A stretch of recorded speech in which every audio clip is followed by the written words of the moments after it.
自立した人ほどハマる誰にも頼れない心理のパターン。皆さんこんにちは。ビジョン心理学公式認定トレーナーの大和美奈です。お元気ですか？今日はビジネスに効くビジョン心理学。テーマはですね、自立した人ほどハマる誰にも頼れない心理のパターンということについてお話ししたいと思います。大体こういう人っていうのは自分で何でもやっているということに誇りを持っている人たちですね。そういう人たちがある日突然ですね、あれ、今まで通りやっていけない、昔はもっとここで体力が効いたのに効かなくなってしまっ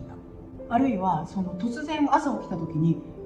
なんかどこかが痛い、こんなはずじゃない、会社に行きたいのに行けなくなるなど、突然やってきたかのように思われる、そういう、肉体的な変化であったりとか心の変化っていうことがあるわけです。じゃあジムに行ったりゴルフに行ったりお酒を飲んだり友達と会ったりして心が晴れるかなって思うんだけれども、なかなかそれはいつものメンバーといつもの話をしているのでそんなに変化がなかったりする。あるいはもういっぱいいっぱいだから、じゃあ海外旅行にでも行こうと思うんだけど、その海外旅行に行く時間を捻出するため、お金を捻出するためにまた無理をして時間的にハードワークになってしまう。そうこうしているうちに私たちはもうなんだか誰にも頼れなくなっちゃっていっぱいいっぱいだなという、また同じ現実に戻っていく、そういうことありませんか？ではなぜ私たちがそのような罠にはまってしまうのでしょうか？それは心の距離ということに関係があるんです。人に頼れない、何でも自分でやらなければいけない、自分でやった方が早いしうまくいく、確かにそうですよね。また誰かに頼ると負けたような感じがする、弱くなったような感じがする。そうすると、昔誰かに支配されて言いなりになっていたあの時みたいな苦しみにまた戻るんじゃないかと思うから、助けてほしいんだとか苦しいんだっていうことを言えない。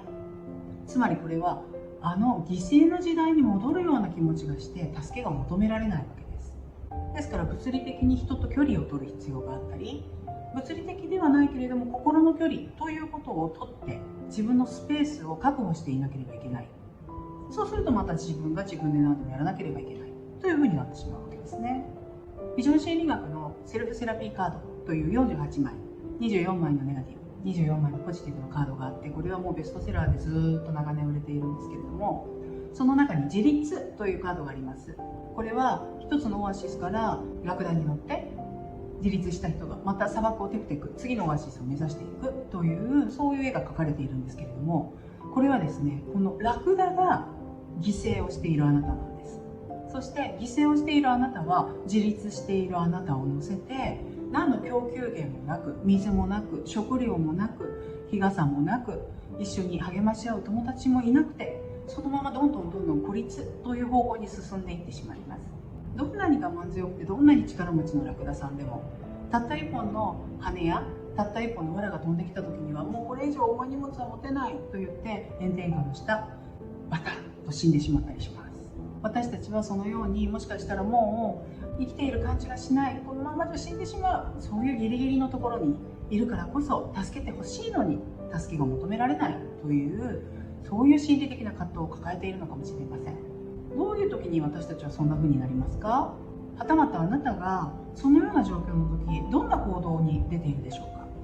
怒ってしまう人もいますよね。自分の心は誰にも見せないよという風にさーっとシャッターを下ろして誰にも入ってこられないように引きこもってしまう人もいます。たとえ能動的にあなたが誰かに怒った、攻撃性を持ったとしても、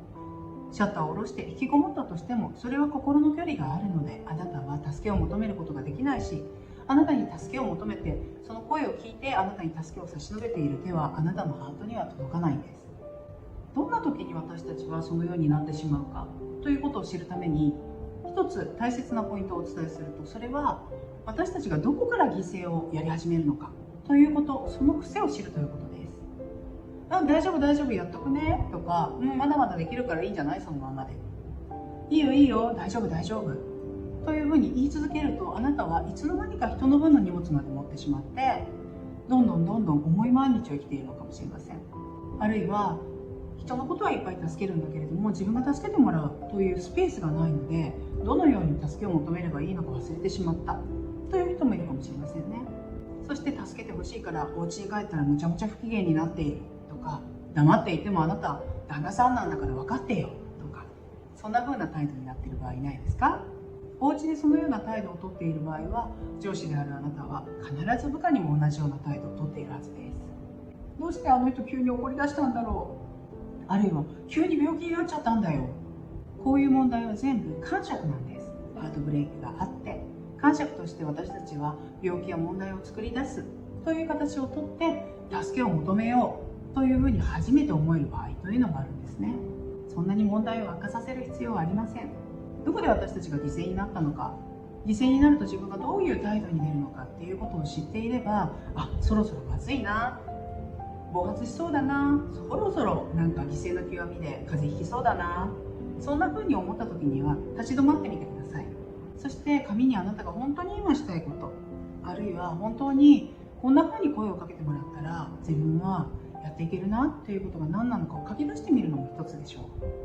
先日私もレイシーさんというビジョン心理学の創始者、チャクさんの奥様であるレイシー・スペサンドさんから優しいメッセージをいただいて、本当にあなたが何をやっているかということを私は知っていますよ。そしてあなたのクライアントさんや生徒さんたちがビジネスの世界で活躍しながらどれほどの人たちにプラスの良いハートのある影響を及ぼしているのか、それを感じ取ることができるんですというメッセージをいただいた時に本当に嬉しくて、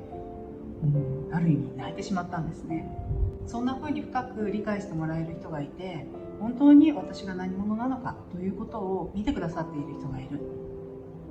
そうすると私は救われたなという、そういう体験をしました。忙しい時、奥様にちょっと休ませてほしいんだよ、肩に担いじゃってる荷物が何なのか自分でもわからないんだけれども、そのことについて一緒に見てほしいんだ、あるいは仕事のことで君に心配をかけたくないんだけれども一緒にいて何かゆっくりした時間を過ごせないなど、あなたのハートが開いてリラックスして取り戻せるような方法をいくつかもう一度探してみましょう。そしてあなたが理解されたり承認されたりして嬉しかったとしたら、今度はあなたが身の回りの人に同じことをしてみてください。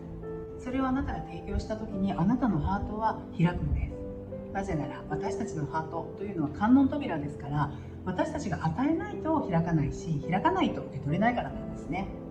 いかがでしたか？私たちがこのように助けを求められない時に物理的に人と距離を取ったり、心の中で距離を取ったり誰でもします。それは自分と自分が距離を取ってるからなんです。でももう一度距離を取った相手に向かって一歩ずつ進んでいく。その時に自分がどんなに辛い気持ちを感じているんだっていうことが分かったら、そのことを勇気を持って分かち合う。そこからハートが開いていくということをやってみてください。そうするとその副産物としてあなたはハートを取り戻すだけではなく、あなたのパートナーもまたハートを取り戻すという何倍にもなって良いご褒美が返ってきます。信じてやってみてくださいね。皆さん概要欄のところに匿名で質問が書けるところがあります。そのスペースに皆さんの質問などを書き込みください。そうすると匿名ですけれども、皆さんからの質問に対して私がまたお伝えしたいと思います。それでは。